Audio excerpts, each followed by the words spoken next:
All right, guys, it is Monday, and I'm here to talk about Premier League match week 16, and we're going to talk about the results. Ah, boy, guys, I'm tired. If you see any sleep in my face, I'm tired. I'm tired of losing. My team can't stop losing.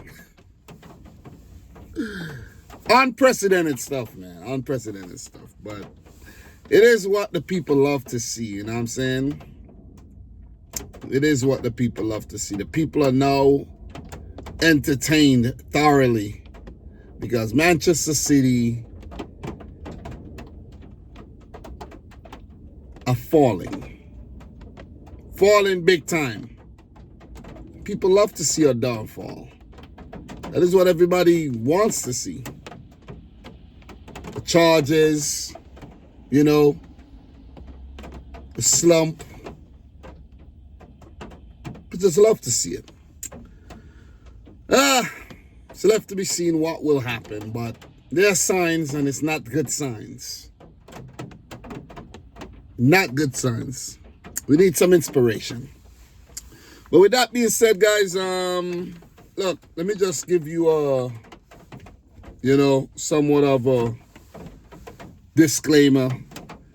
This is not an analysis. This is all for entertainment purposes, I'm going to react to the results. I'm going to give my thoughts, and I'm going to keep it moving.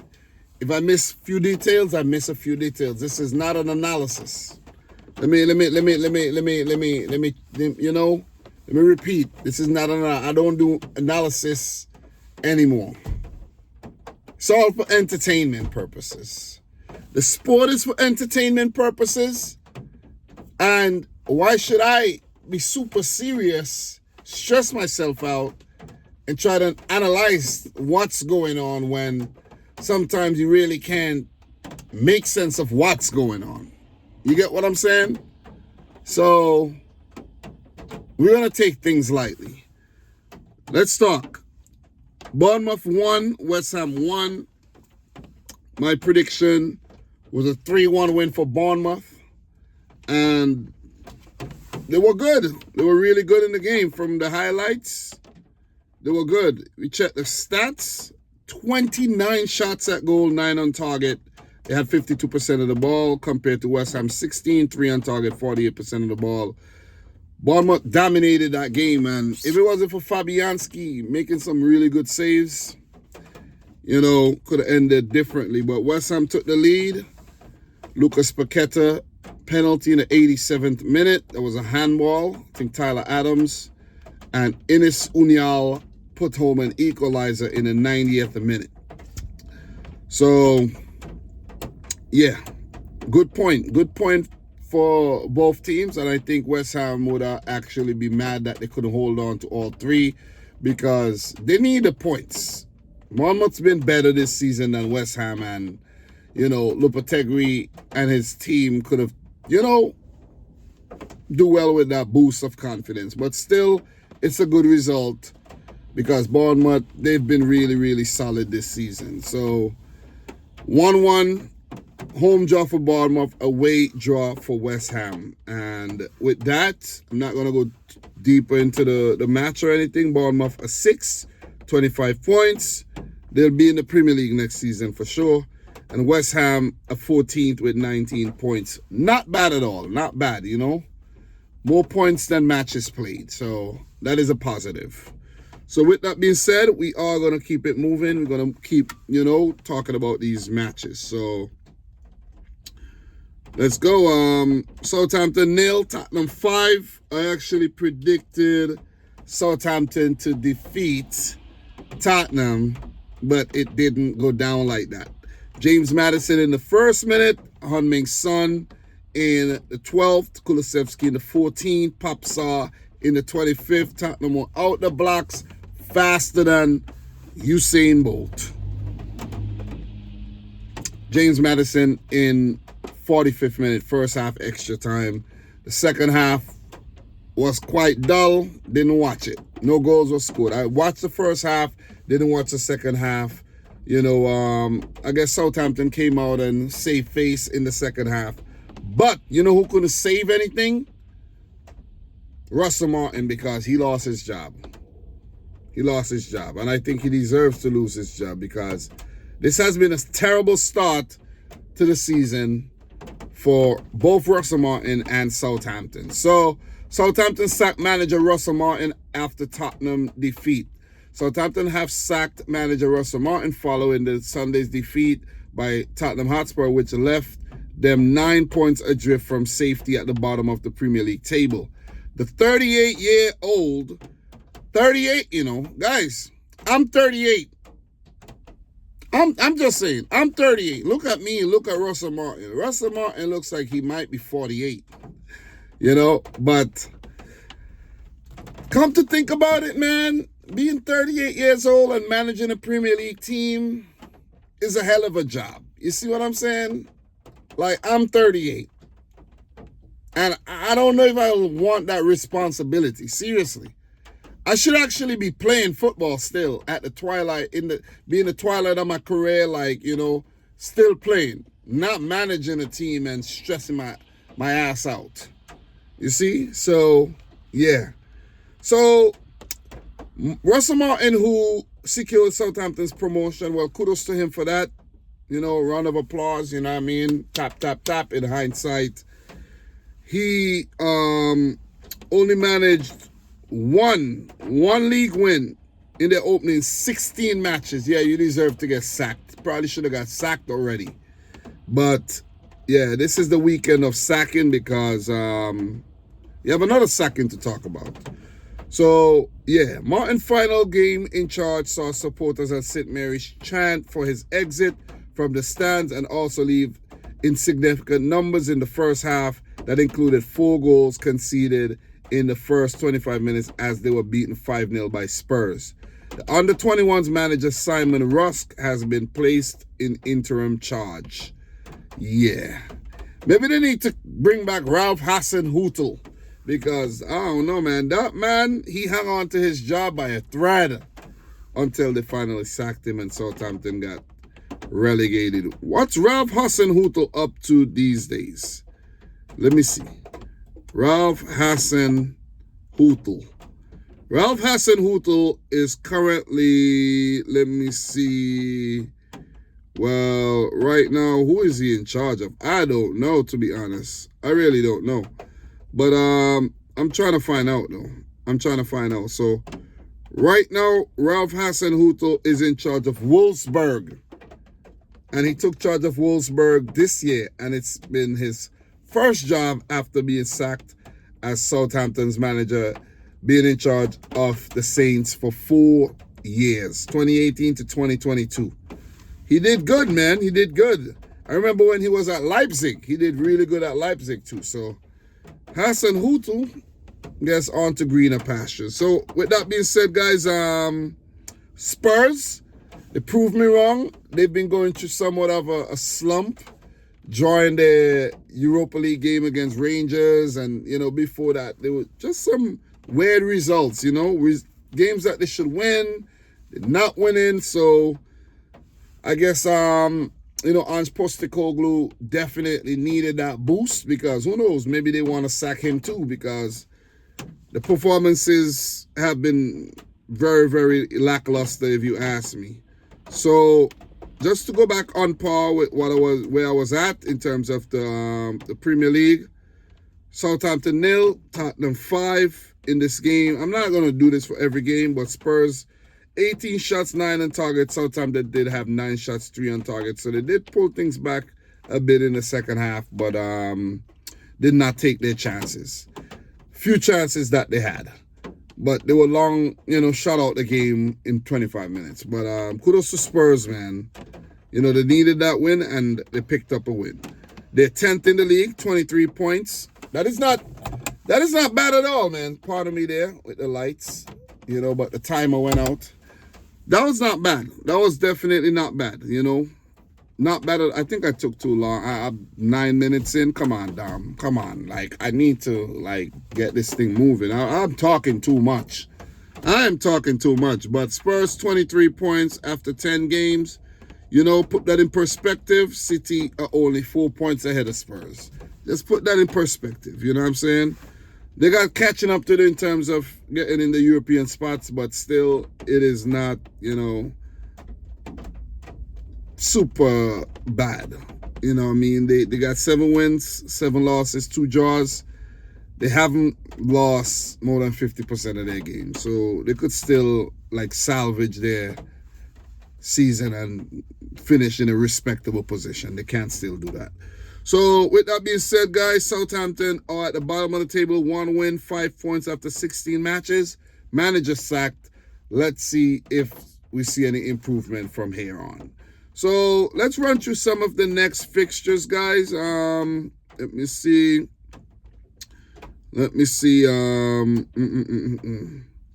Forest 2, Aston Villa 1. John Duran started this game, scored in the 63rd minute, but Villa could not hold on to their lead as they succumbed to a Nikola Milinkovic goal in the 87th minute and an Anthony Longo goal in the 93rd minute. Forest did have a Chris Wood.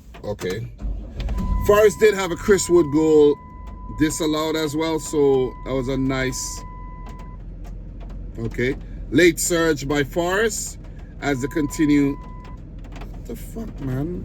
As they continue to, the van's tripping out as they continue to impress in the Premier League this season. So hard luck to Villa. They were seemingly back to winning ways, but have fallen off the pace a bit. So in terms of the standings, Forest are 4th, Premier League, Champions League places right now. 28 points. Doing better than Manchester City, which is crazy. That is crazy when you think about it. You know what I mean? Better than United, better than Spurs. Come on, man. Forest are overachieving this season.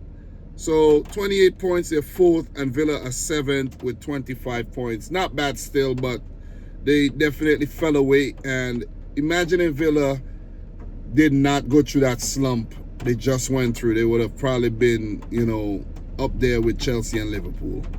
So with that being said, we are going to keep it moving.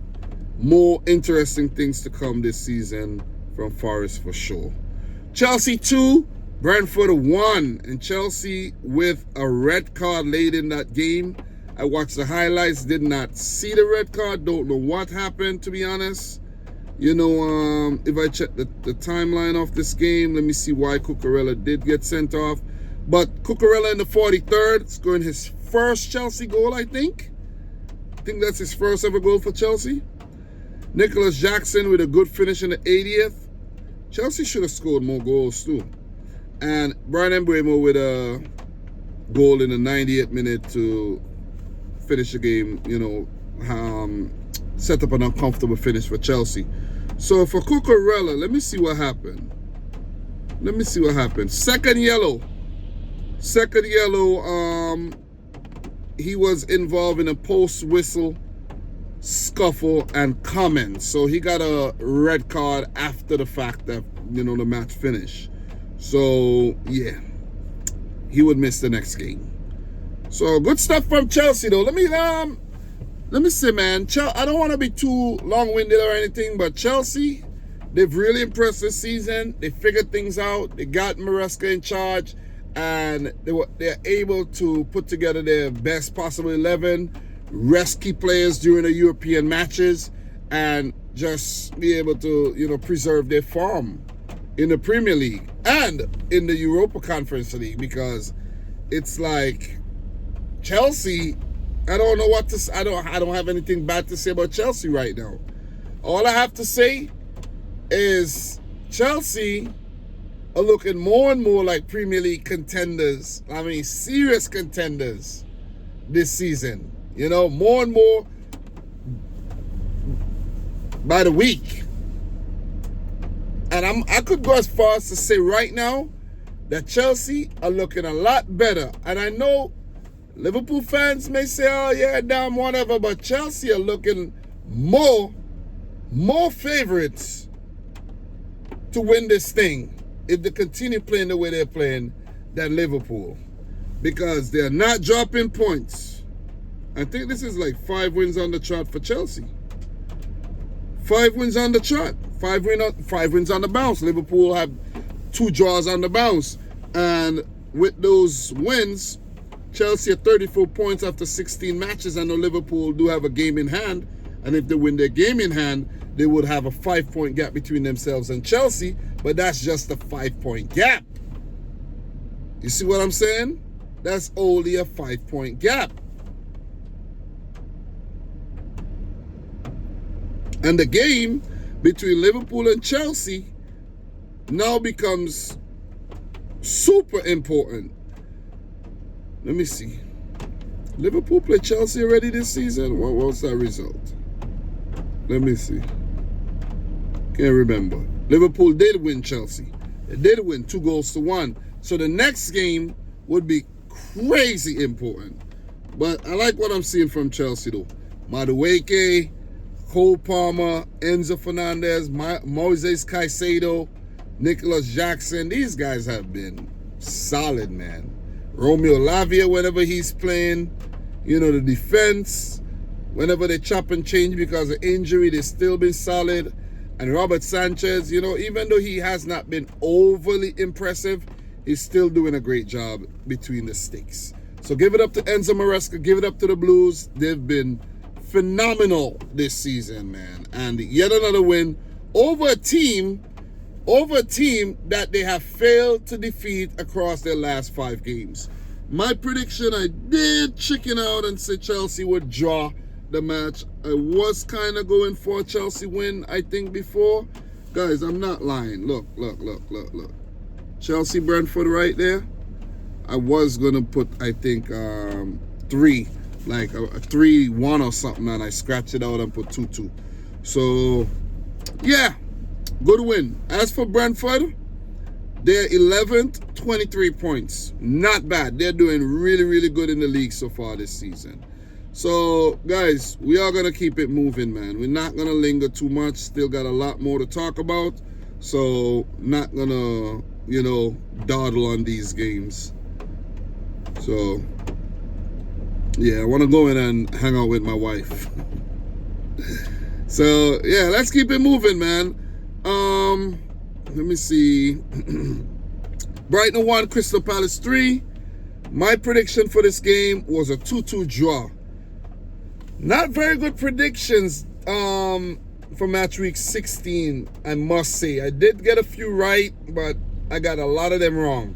I did predict Forest to beat Villa 2-1 though. I did. I got that one correct. So if I had put $100 on that, I would have won some money. You know, but that's pretty much it so far.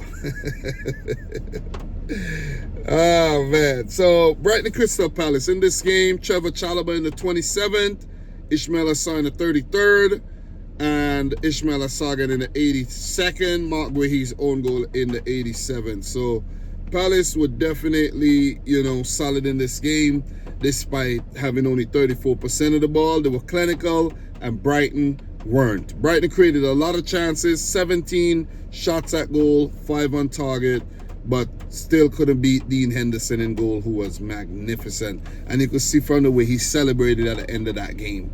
But I was thinking, you know, I seen Dean Henderson celebrating. I'm like, Henderson, bro, chill. It's only Crystal Palace, man. Come on. You know they're going to finish 13th in the league. Why are you all pumped up? Trying to create some type of unnecessary hype around Crystal Palace. We know they're not going to get relegated. We know they're not going to finish in the top 7. Like, they're just there, you know, making up numbers pretty much. You know what I'm saying? Farming players for other Premier League clubs. So it's Crystal Palace, man. As for Brighton, I saw a stat that in Brighton, and I said this in the build-up, right? Brighton are so, like, unpredictable. They just equally there. Draw, win, or loss. You don't even know what they're going to do. And I saw a freaking graphic on Facebook, I think, that in Brighton's last 180 matches, they've won 60, drawn 60, and lost 60. And I'm like, God damn, that's not a bad record, you know what I mean? That's not a bad record. You win it, you're not losing over 2/3 of your matches. But still, come on, man. Come on. So freaking unpredictable. Very Spursy, if you ask me. So with that being said, guys, for Crystal Palace, they're 15th, 16 points, and they were just down in the relegation zone. So kudos to them. They give themselves a 7-point. It's now become a 4-point gap between themselves and the 18th place team Ipswich. So give it up to Palace. They're distancing themselves from the bottom. As for Brighton, 24 points. They're 9th. Not bad, not bad. Brighton things. So we are going to keep it moving, guys. Still a lot of games to talk about. But in my reviews, I'm a bit more long-winded than I am in the previews these days. So I think I'm allowed to just take my time and just analyze. No. React. Not analyzing shit. So the next match, Newcastle 4, Leicester City 0. Well, this one's going to be quick because Leicester, they didn't show up. They didn't show up at all in this game. And it was just a one-way traffic in this match. Newcastle at home winning 4-0. Jacob Murphy in the 30th, Guimaraes in the 47th, Isaac in the 50th, and Murphy again in the 60th. Newcastle, 27 shots at goal, 11 on target, 60% of the ball. Leicester, 4 shots, 1 on target.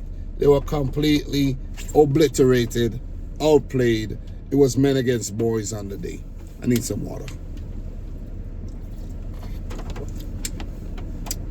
So this is the Newcastle that we like to see, you know what I mean? But they've been rather inconsistent this season.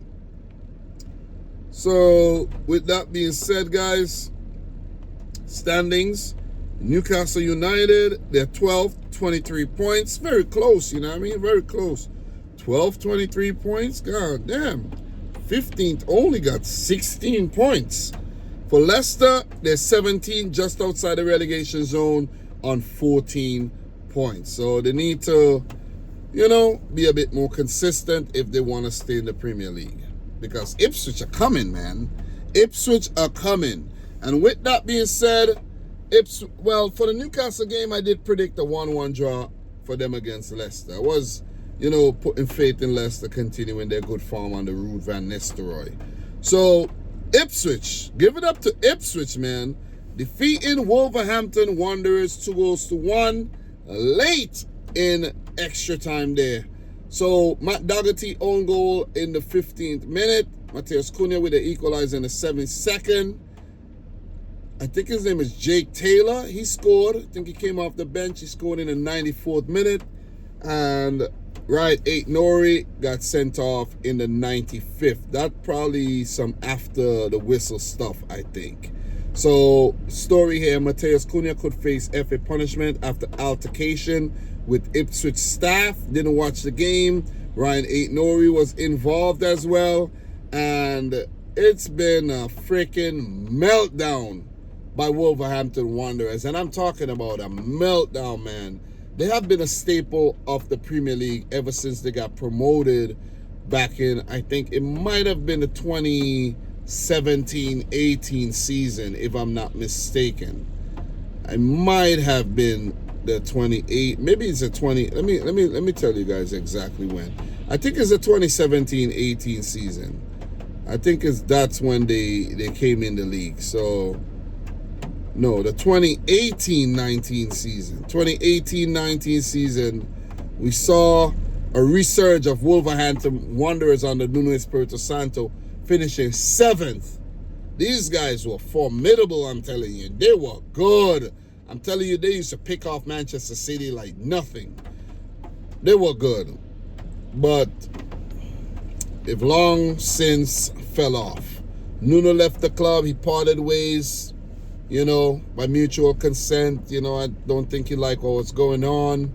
Saw a few managers come and go. Remember Bruno Lage. Remember Lopetegui.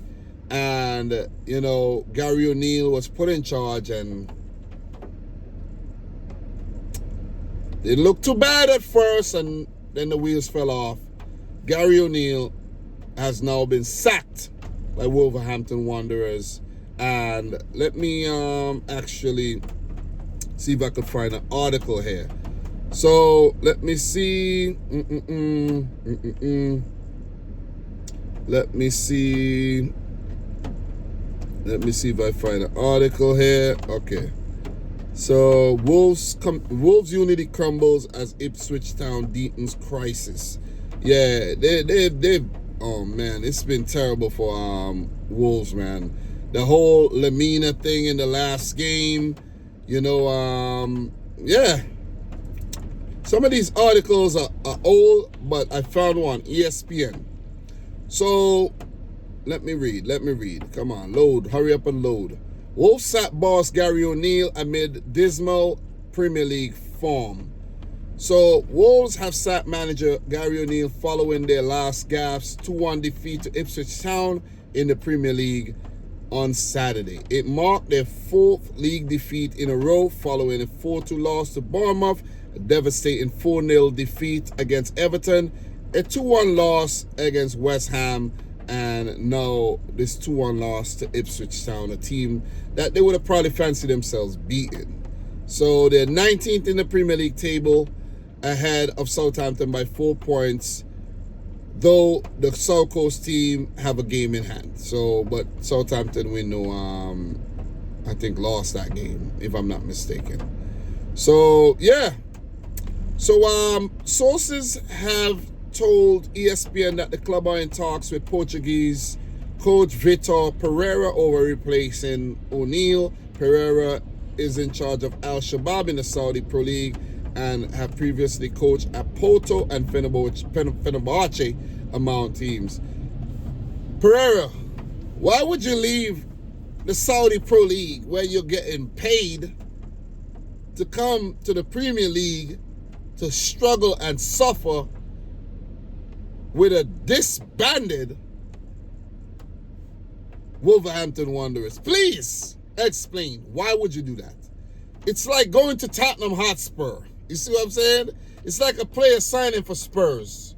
Come on, man. Anyways, don't try to be hero. Stay where you're at. Let them put maybe Sam Allardyce or somebody in charge. Sam Allardyce retired, right? Get him out of retirement. Maybe he'll save Wolves. So, if Sam Allardyce ever managed Wolverhampton Wanderers, it makes me wonder, though. It makes me wonder. Has he?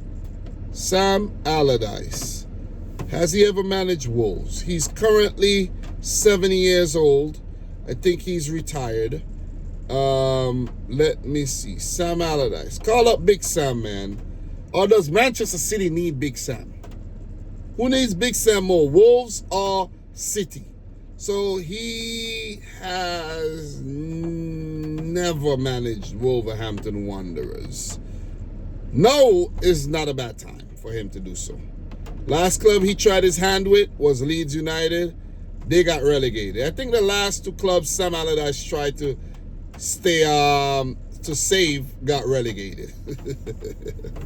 West Brom and Leeds. I can't remember if West Brom did get relegated under him, but I think so. Anyways, let's keep it moving, man. Well done to Ipswich. Let me go back.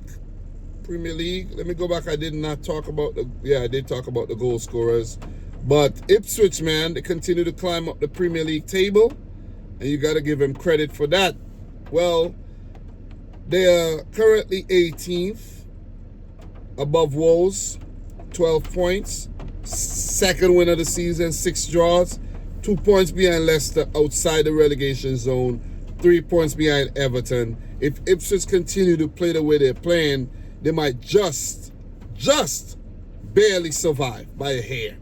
So, give it up to Kieran McKenna and Ipswich Town. So, with that being said, I'm almost 30 minutes in. I've talked about, and I did predict Ipswich to beat Wolves 2-1 too, guys. So, quality predictions from your boy.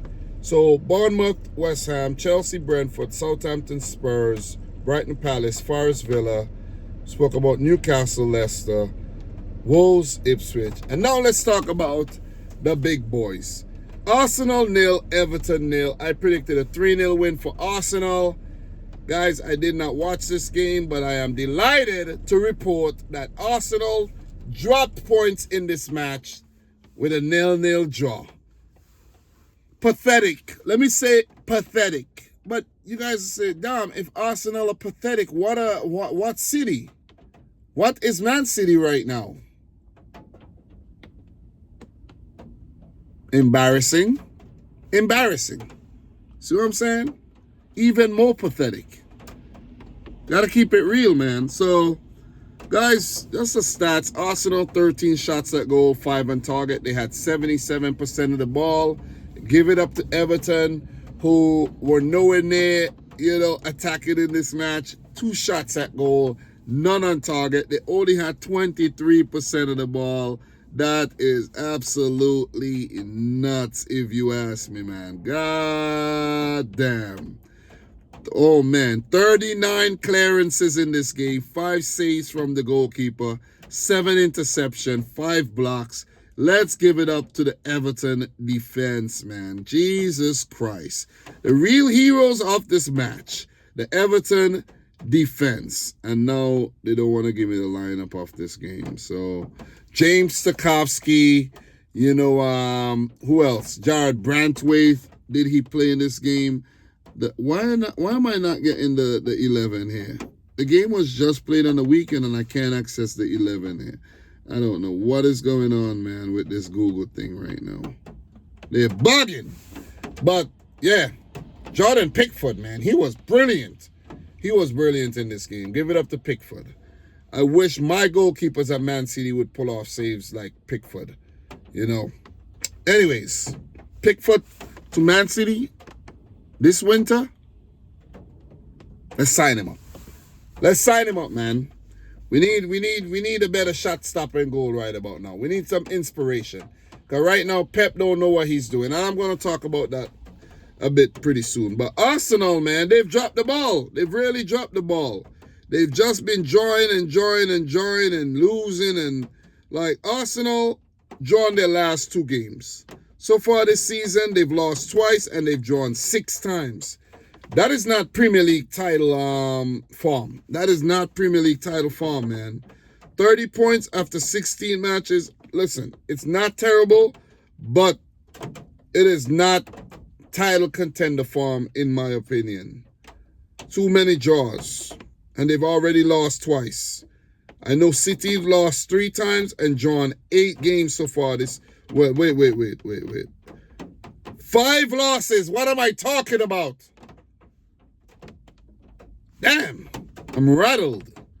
I'm reading the thing wrong. 5 losses for City this season and 3 draws. The title is gone for City. It's gone. You're not going to win the title losing 5 games unless you win every single match that remain in this season, and that's not going to happen. And I'm talking about 22 matches on the bounce will give you 66 points. You add that to the 27, 93. That might still not win you the title. You see what I'm saying? You might still come up short because then Liverpool won't even need to win all of their games to surpass that. The title is gone. Manchester City are not going to win the title this season. Unless like everybody start dropping points left, right, and center. City are not winning the title. It ain't happening. This form, terrible form, has definitely, showed us that that's not going to happen. So we could stop talking about Man City winning any title here. As for Arsenal, they're not far away from that. They got City are only 3 points behind Arsenal. Arsenal are not far away from, us writing them off. They're still in with a chance. Now, I'm gonna say they're not, but they're not favorite. They're not up there in terms of the favorites.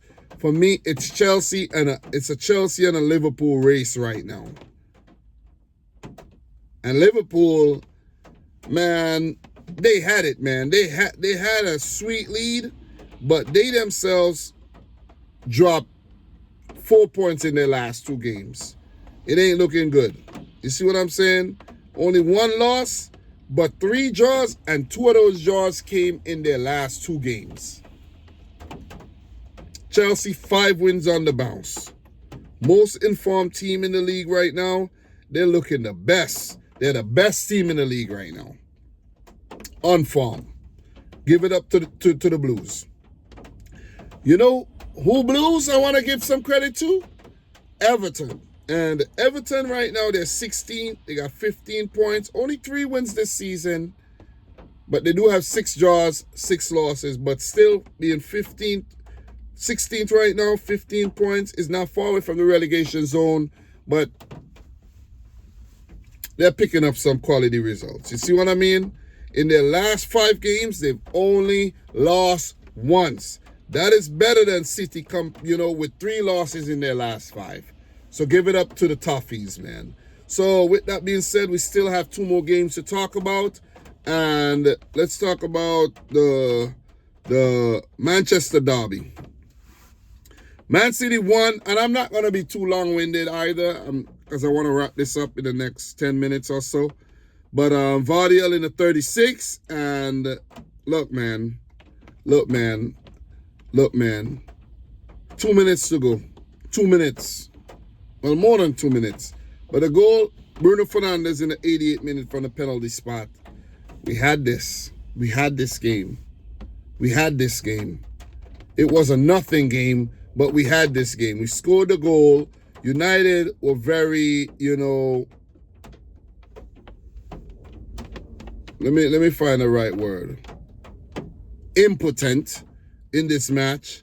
We're dealing with United, and then all of a sudden, hell broke loose. I don't know what these, and we can't, I know, okay, maybe we could blame Pep. Maybe we could blame him. But Matheus Nunes played as a left back in this game. A left back, right? So let me play manager right now. You have Matheus Nunes playing as a left back in the game, right? Hear me out. Okay. You're gonna pull a left field decision. Play Nunes as a left back. He's doing a decent job during the match. Okay, if you're 1-0 up and the fucking game has 10 minutes to go, don't you take Nunes out of the left back position. Take him out. He's done the job. Put him to play wing or midfield. You have a defender on the bench in John Stones. You have John Stones. I'm not saying play the youngster Simpson Pusey, because I don't want him on the field at all. Not going to even sugarcoat now. I don't want him on the field at all. Seriously, I don't have no faith in this kid. Maybe people might say, yeah, Dom, he played a couple, did well in a couple games. I don't care. I don't want him on the field. Right? I know it's only entertainment, but I don't want him on the field. Bring John Stones on. He might not be fully fit, but bring him on to close out the freaking game, man. Bring him on to close out the game, and I think that was a bad decision made by Pep Guardiola there. Seriously. And I was talking to a fellow Man City fan of mine, and I was saying, look, gone are the days where Pep Guardiola would make no change. The game is 1-0. Things are tight. Pep not making no change. Because the moment you start switching players and you're bringing them on in a crunch game, then you mess up the chemistry, you know what I'm saying? You just mess up the whole flow of things, the rhythm. But you got to give credit to Ruben Amorim, who did the total opposite by making some substitutions that ended up working out. You see what I mean? And you got to give credit to man of the match, Amad Diallo, who turned the game on its head, because him getting in the box, and I'm not done. I got somebody else I need to freaking rip a new one. You see what I'm saying? Amad Diallo in the box, and I don't know what is Matheus Nunes thinking, but he completely took him out. Like, come on, that was a forwards tackle. No defender would run in like that. No defender, not even Tyrone Mings would do something like that. Jesus Christ. What is he thinking? Took the player out, immediate penalty, and converted. Okay. I understand. Okay, they got back in the game. A draw would not have been a bad result, seeing how the other results went. But what the hell is going on with Edison, man? Let me say this right now. Edison, I really enjoyed Edison being City's keeper since he joined the club in 2017. But this is his last season.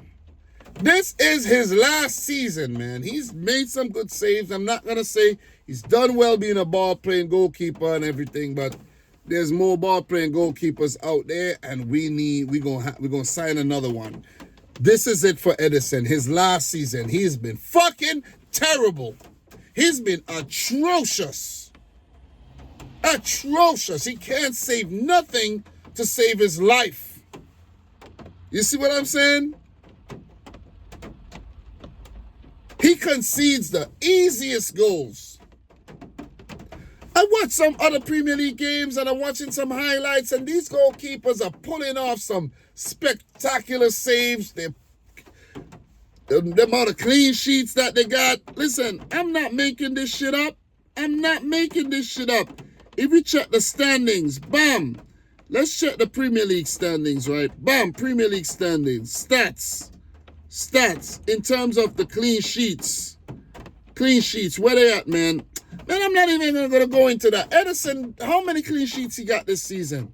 He just keeps running out, man. Why does he keep running out so far? He running out all the way when he doesn't need to. Stay back where you at and give yourself a better chance, man. Because on both occasions, City would have had cover to stop those two freaking attacks. City would have had cover. If Edison didn't run out, would have had cover, and he would have given himself a better chance to save.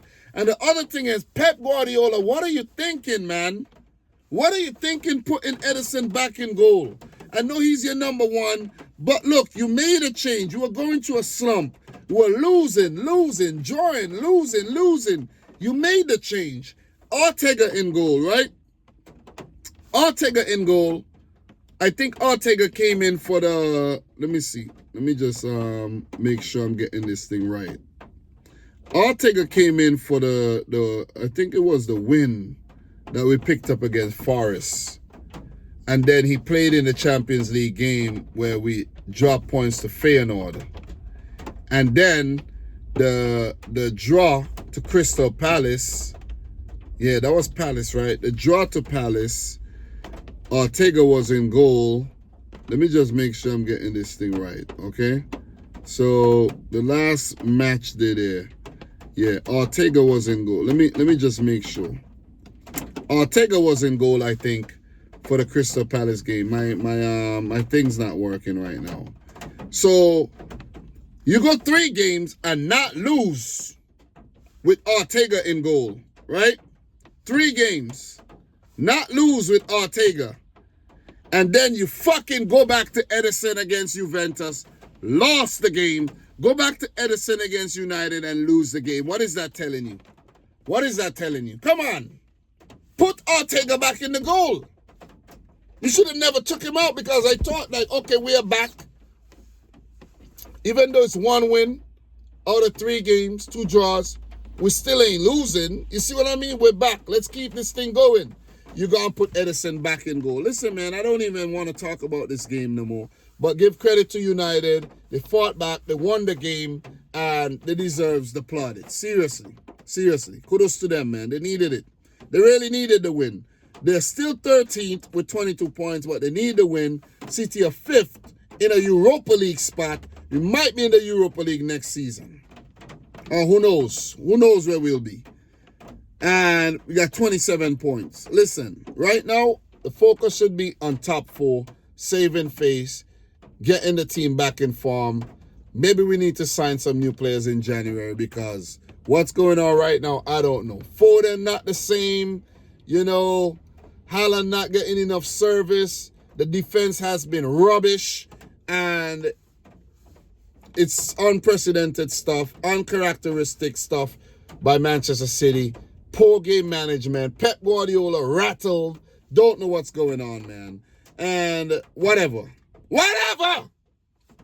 I'm losing it. Anyways, guys, last but not least, Liverpool drop points. Like, what the fuck is going on, Liverpool?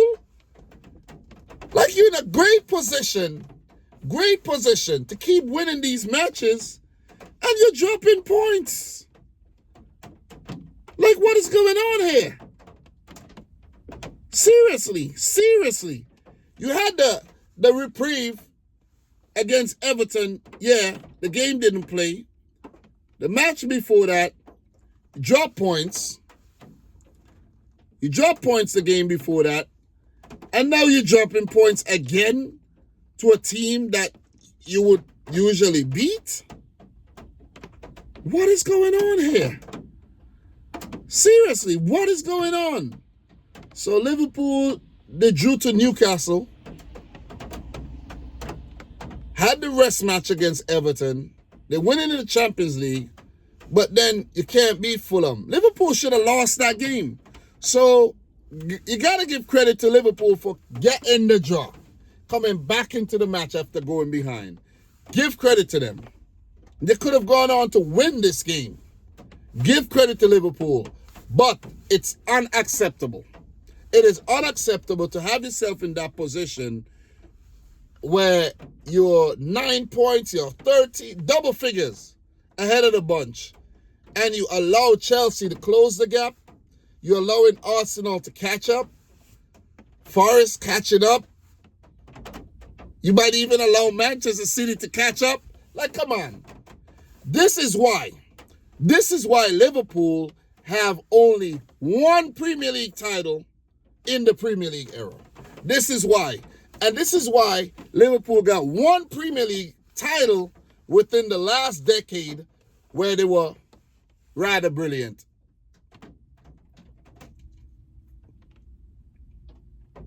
Not the first part of the decade, but the back end of the decade.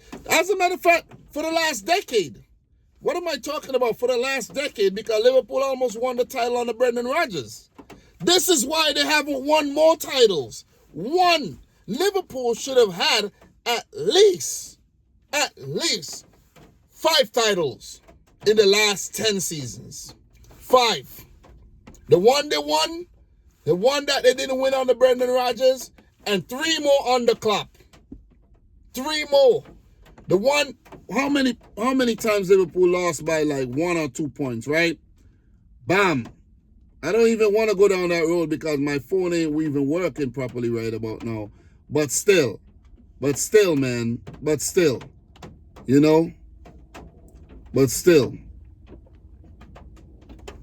Let me tell you guys. 21-22. 1 point. City had 93 points. 1 point, right? Liverpool should have won that. 2021. Didn't win. 2019. 20. They won it. Great. 99 points, right?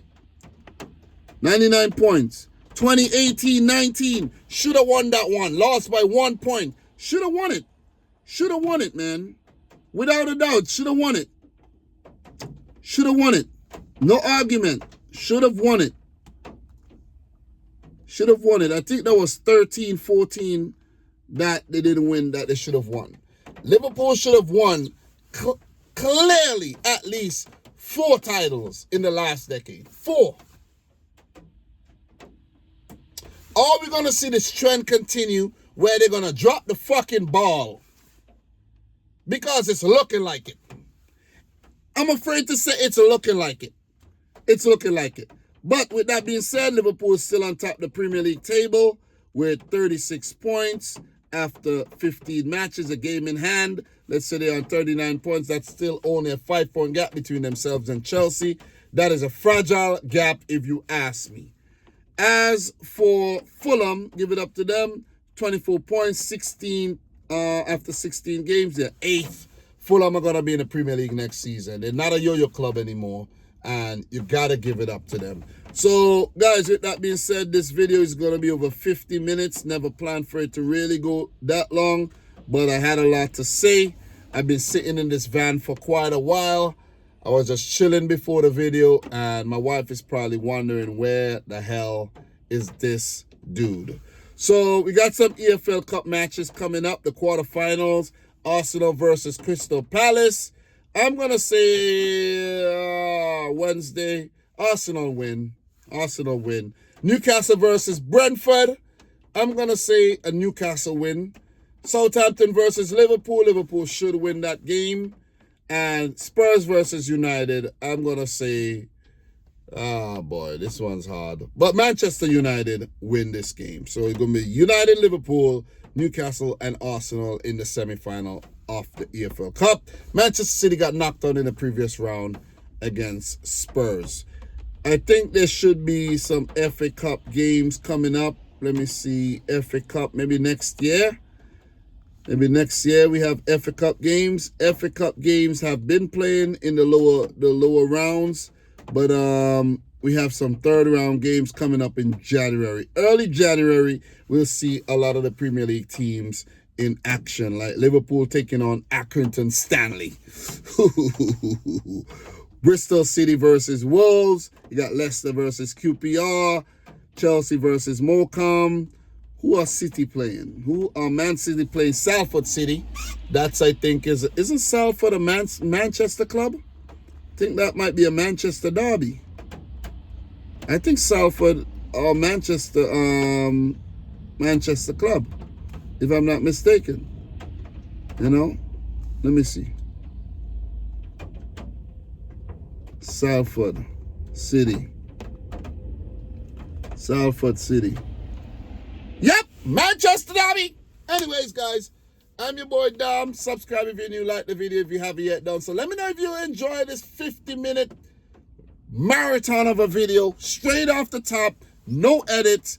Tell me how many people on YouTube could do this. Just show me a few people, and I'll wait. I'll wait, man. I'll wait for you. I'll wait for you. But listen, man, City are fucking up. Liverpool are fucking up right now. Arsenal are fucking up. Spurs, United. The only team left standing is Chelsea. If I got to put any money on any team winning the title right now at this moment, it's going to be the Blues.